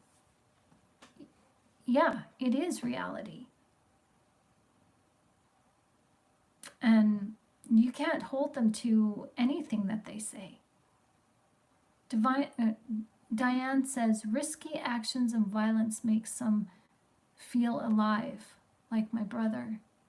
Yeah, they are risk takers, and they will risk your life too. They won't care. Like I remember going down the highway at 100 miles. The speeding limit was like 100 kilometers per hour. Here in Canada, we go kilometers or clicks. And the speed limit was like 100 clicks. The ex was doing 250 with me, his small daughter in the car, and his mother. And his mom said, slow down. And he's like, what? I'm not speeding. Like, I'm okay. I'm in control of this. Well, he got hit with a $300 speeding ticket. And after that, I was like very scared to drive with him in the car. Like they have no, like when you say that they have no empathy, they have no common courtesy, common decency, common care for the health and well-being of someone else. They are incomplete, hiding behind shaming. Yes, they will shame you. They will project that shame onto you and make it all your fault. I mean, there are so many signs to tell you that you're being abused, but we gloss over it because we think that we can't get any better or don't deserve any better. If you feel like you are being controlled, you are. If you feel like you're being invalidated and your feelings don't matter, you're being abused. If you feel like you are left to suffer in silence as the narcissist gives you the silent treatment, the cold shoulder, they stonewall you, you are being abused and you don't deserve it at all. And you don't have to tolerate it. But standing up to their abuse is not easy. And it's quite difficult. Because standing up to the narcissist is always, you'll always get pushback. But there is a way you can stand up to the narcissist. Play dumb. Play stupid. I've often, said what they've said to me. Oh, really? I don't remember that. Did I say that? Really? Oh, I'm not sure. I don't have an opinion on that. And when you just disengage yourself, you're no longer any fun. They can't push your buttons.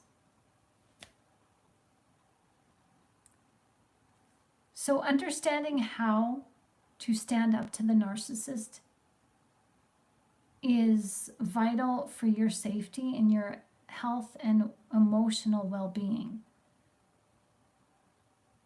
It's about getting you safely out of that relationship by having the narcissist disengage with you as you would disengage the narcissist. Kent says, find truth in nature and movement. Absolutely. Exercise, yoga, join a gym, go rock climbing, go hiking, hug a tree. No, I'm serious. Hug a tree. Connect to trees. It's awesome when you do that. So standing up to the abuse is not easy, and you never want to call out a narcissist as saying, you're the narcissist, or stop being a narcissist, or stop gaslighting me, or whatever, because that's just going to fuel their fire and it's going to make them more volatile. Just follow their lead. And if they get frustrated by you saying, huh, what? Sorry, I wasn't listening. Pardon me? Can you say that again? What? I've had narcissists who this is so frustrating. Some narcissists want you to repeat yourself. It's a form of control. And they're right there. They can hear you. And it's funny, because I called on the narcissist on this, and I said, oh, it's funny, you hear me on some words, but then other words you don't hear me. What was that? And I just say, I don't repeat myself. Sorry you missed out. I don't repeat myself. It's not worth repeating. No, really, what was it? No, it's not worth repeating. Oh, come on, Shannon, tell me. No, it's not, it's gone. Well, come on, please tell me. No, enough time has gone by that I really forget what I said.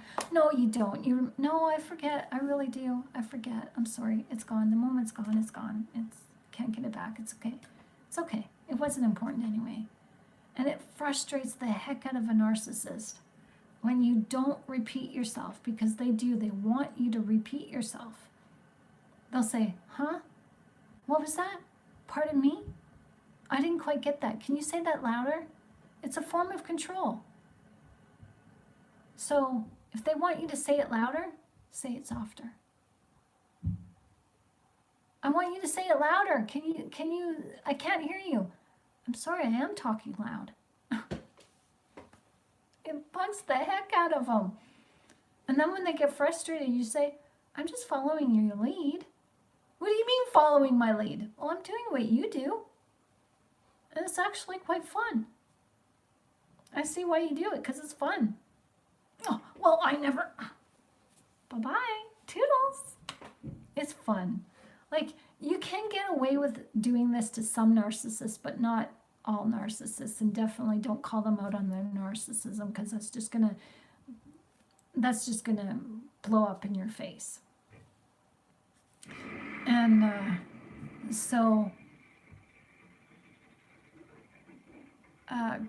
okay, so Global Solidarity says one can be with their creator every second, even during abuse. Yes, even though it's difficult, but yes, I agree.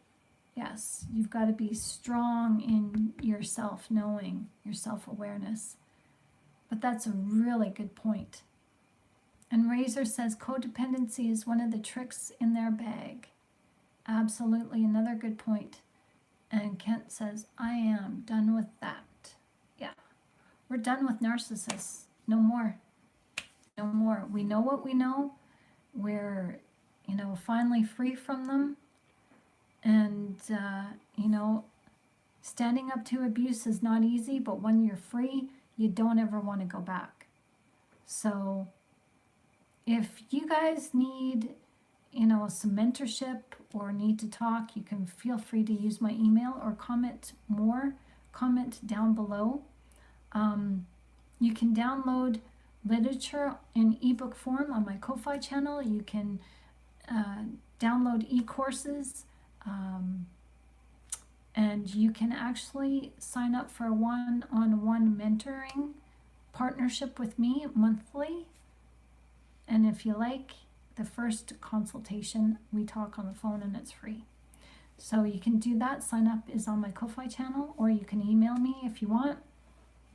So I am a peer support mentor here to help you, helping you to live in freedom regardless of who the narcissist is to you, whether that's a parent, a friend, a spouse, a child. And I'm not here to tell you what to do. You tell you what you should do or what you can and cannot do. You have to decide what is best for you, my friends, and I will always, always be on your team. I'm here to support you. That is my promise to you, that I will support you in the best ways that I possibly can. Because I am your sisters in arms. I am here as your advocate. I'm here to champion your success. And you are heard here on this channel. And I want to thank you for participating. You guys are helping make this channel grow, and you're helping this channel become a healing source and a healing guide for those who need it. You guys are certainly helping me, so thank you so much. So, you know, this has just been an awesome night. And we've come to the end of our program. So, do you guys have any questions? You know, you guys are, I have to say this, you guys are awesome. And Kent, did you have a chance? Oh, and okay, Solidarity hasn't seen, so I will share with you guys.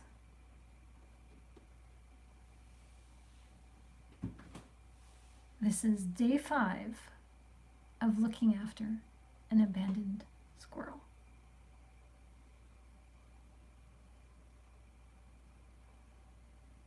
See him?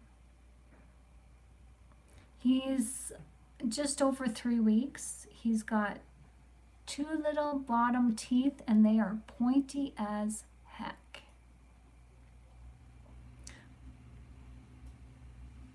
Hi, Nathaniel. Nice to see you. Welcome.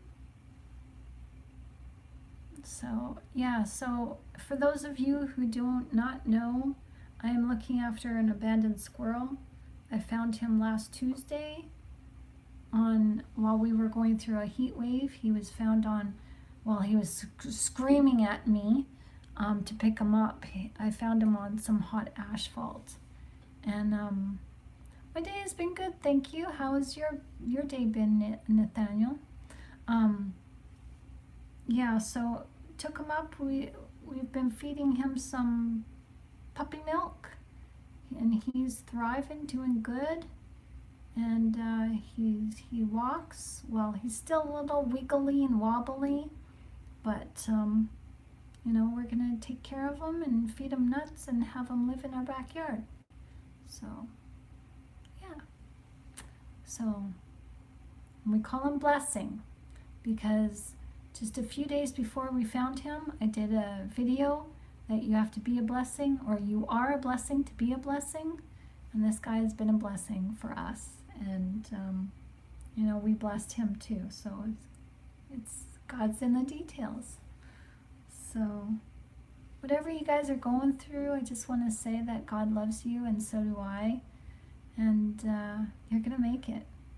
Everything happens for a reason, and life happens for you, not to you. And you guys already know that. So, the girl with the squirrel. Yeah, and he's a boy squirrel.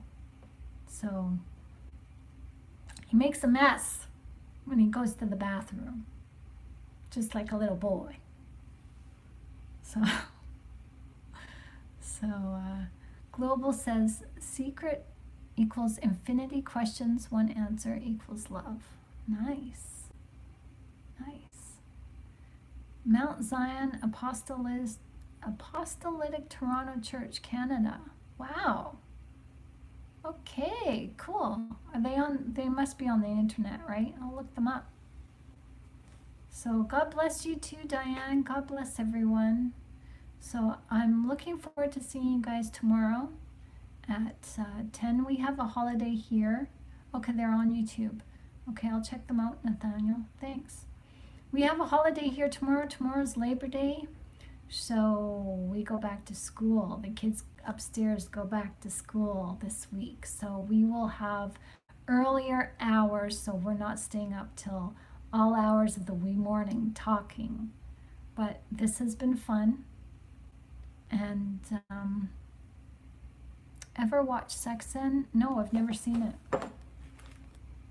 Now I gotta write that down.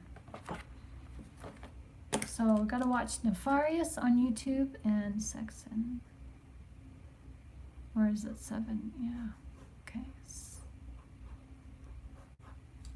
All right. So,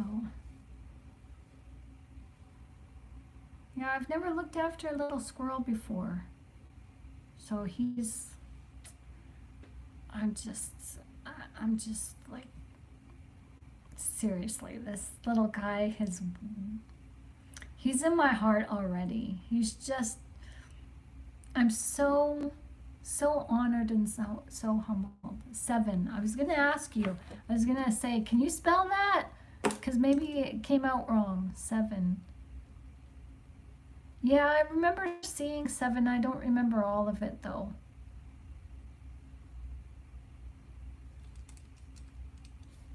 Rocky.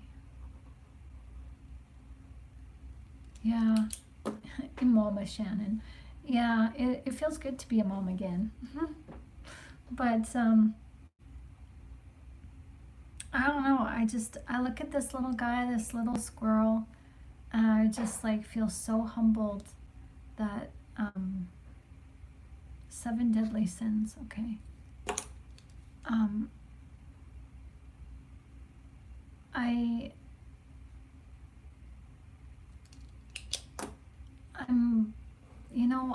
I've owned cats, I've owned dogs, I've owned birds, I've owned, reptiles before, and amphibians. When I was a kid, my first pet was not a goldfish, it was a newt.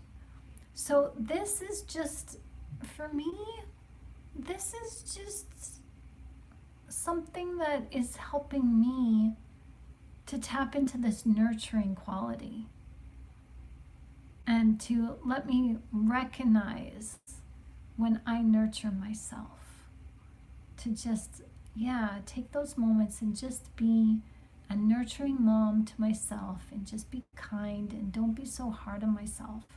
So God just speaks to us in ways that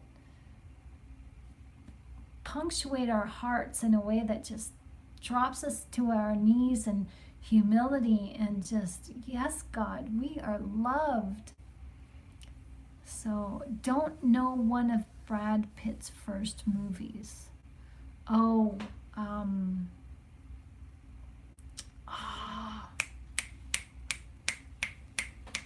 one with the 2 drivers, the 2 women. Was that Brad Pitt's first movie? What's it called? It was a good movie too, with Sarandon and I forget her other. It's on the tip of my tongue. Okay, global security solidarity. Why do I want to say security?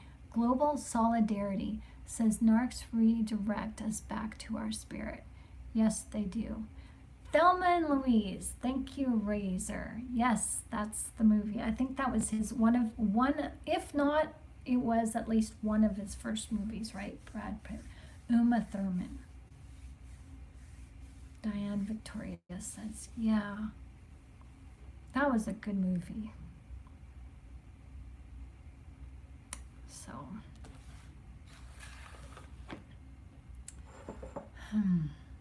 So do you guys have a holiday tomorrow in the States? It's Labor Day for us. So just to let you guys know, I'm not changing the name of this channel. We are staying positively spiritual by the grace of God. Oh, you do have, is it Labor Day? It's called Labor Day here in Canada. But I just wanted to let you guys know that I'm just changing the graphics to make it look more professional and streamlined and more just simple but elegant, in attempts to get this channel noticed in the YouTube algorithms, because we need to get this moving. This is awesome. This is our channel, and we're here to help hearts. We're here to help people grow and learn from narcissism and stay away from narcissism. And it's time to stop sitting on the sidelines with this channel. So I'm doing what I can, doing the CEO. Oh yeah, that's what I wanted to mention. Just give me a second. Okay, I will get his name. There was somebody who contacted me today in email, and I want to give a shout out to them, but I don't have their particulars in front of me, so I'll give them a shout out in the comment section. If you guys are struggling with SEO, that's search engine optimization content, this guy, I'm gonna recommend him, and if you want, contact me and I'll give you his email, because he contacted me with the search engine optimization for this YouTube channel, and he said that he was willing to help me, but I don't have the funds to do that. So I just politely shared with him that, I'm working with a free SEO builder, and that I will take him up on his offer when I can. And he came back and he told me exactly what I needed to work on, and I've been working on that all day. And so I want to say thank you for his free help and his free service. He didn't have to do that, and he was really kind enough to do that, so I just want to pay it forward and say thank you. His help was very kind and very generous, so I just want to give a shout out to him. So I will grab his name from my email and give him the proper accolades, because we're all in this together and we're here to help each other. And I felt so humbled, and it was just so kind of him to reach out to me and help me like that. So I do use AI vidIQ, the free version. But I told him that I was using vidIQ, and he shared with me that there's certain parameters that are not looked at, and you have to do your SEO content a certain way. So I've been doing it, and it's been fun. I'm learning lots. So, thank you. That's very nice of you, Kent. You are knowledgeable and just show discipline, and you will succeed. Amen. Thank you for that. That's very nice of you guys to say. So Razor says he uses AI for PowerShell and other languages. Cora link on about page on channel seems out of date. Okay, thank you.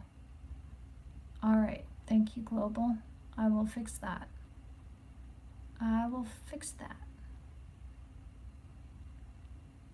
Okay, connect with other channels. Ask Truth Tiger. Okay, thank you. Thank you. See, you guys are awesome. Thank you so much, Global. Truth Tiger. So yeah, okay, so you guys have Labor Day. All right, Monday, September 1st, Labor Day for everybody. Okay, so we're all in it. Okay, true with most AI tools unless you get specific. Okay, yeah. See, I want to be cautious with AI, because I was watching some YouTube channels or some YouTube videos about AI, and the more advanced ones, I don't know if this is true or not, and I'm not going to challenge it because I'm not going to pay to use AI. But they're saying that some of this AI is disembodied spirits, demons talking back to us. So I will like just for you. Oh, thanks. Thank you. 11 likes. Yes, that's what we need. Truth Tiger will have you as a guest and find new viewers. Awesome. awesome. Thank you. That's awesome. I love being. I used to be a guest on Blog Talk when I was writing my books. That's how I would, promote the books. Just go on Blog Talk Radio. It was a lot of fun. So, yeah, that's awesome, Global. Thank you for that. Oh, you guys are so sweet. So nice. I like you all. AI is trying to achieve singularity. Yes, dangerous, but we shall see how far this goes. You know, it's starting to remind me of how the enemy gives power to the false prophet. AI is a false prophet. So I don't know. It just seems kind of scary. And put all the AI into a robot. Ooh. We're looking at movies like I, Robot here. So, I don't know. Yeah, this world is such a crazy place. It's being, narcissistically driven, because AI, they can't have empathy. Robots can't have empathy. So it's turning into a world with narcissistic endeavors. I work in IT, one of the tools we use, but we have to go with the flow. Be a sheepdog, not a sheep. Woof. Yeah, amen to that. AI becomes tunnel vision. Yeah.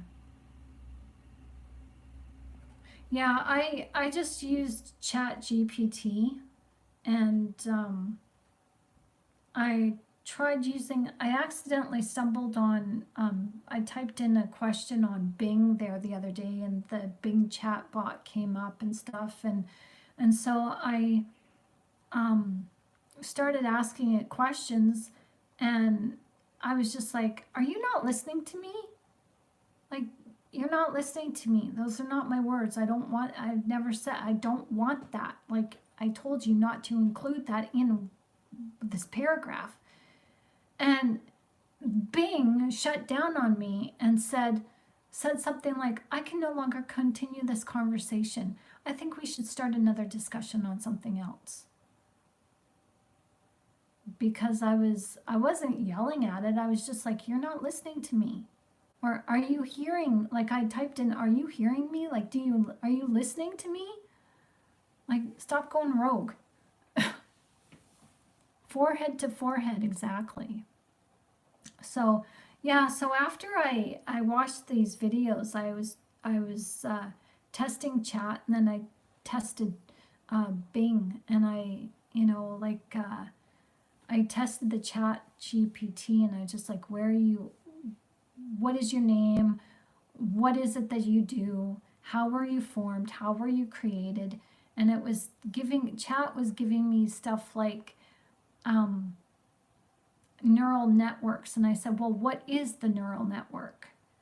Well, it's free something network technology. And I said, well, what is that technology? Where does it come from? Who created it?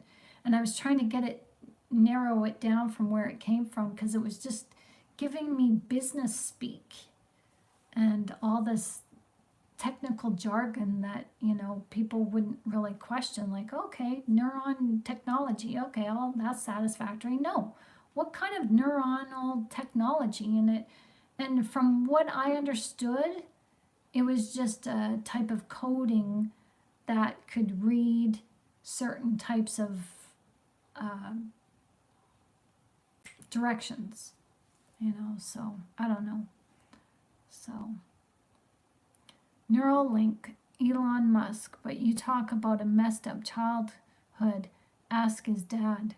Oh, really? I've never researched into his childhood. Okay, I will. Wow. Yeah, I don't know about that guy. I don't know about that guy. Dad abused his mom. He screamed at him a lot. Yeah.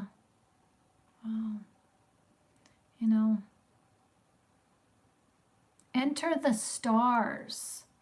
He's still around. I haven't seen him in ages. Thank you.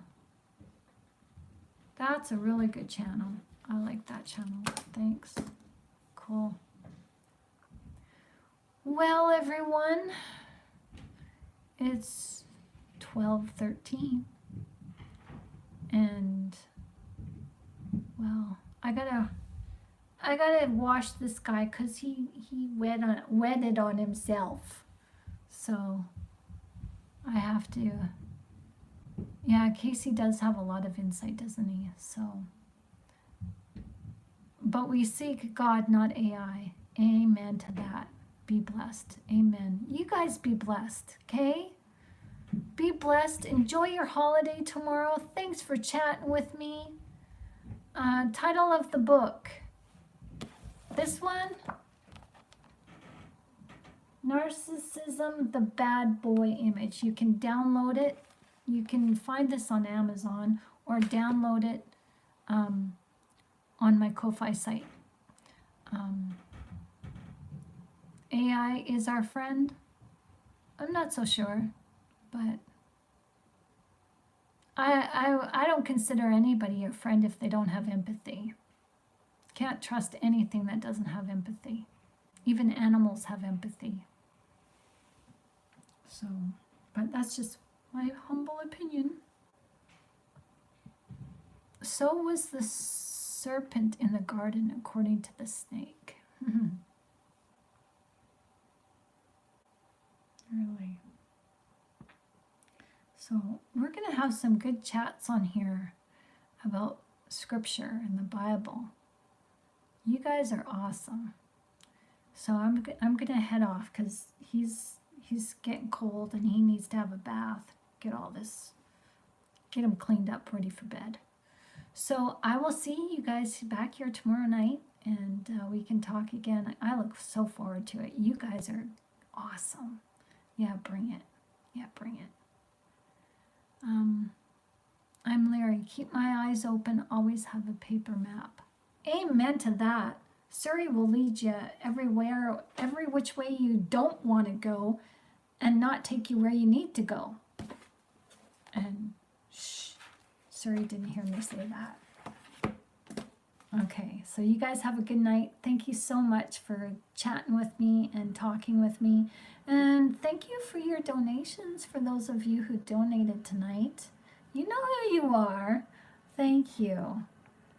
Thank you so much. And, you know, the likes, the loves, and just participating and making this channel grow and being who you are.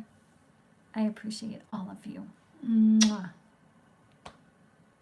No, you didn't make me go late. I like staying. I could stay up and talk to you guys for hours, but I gotta tend to this little guy, our little mascot. All right, so you guys have a good night, and we'll see you back here tomorrow night. Okay, I love you guys. Bye-bye.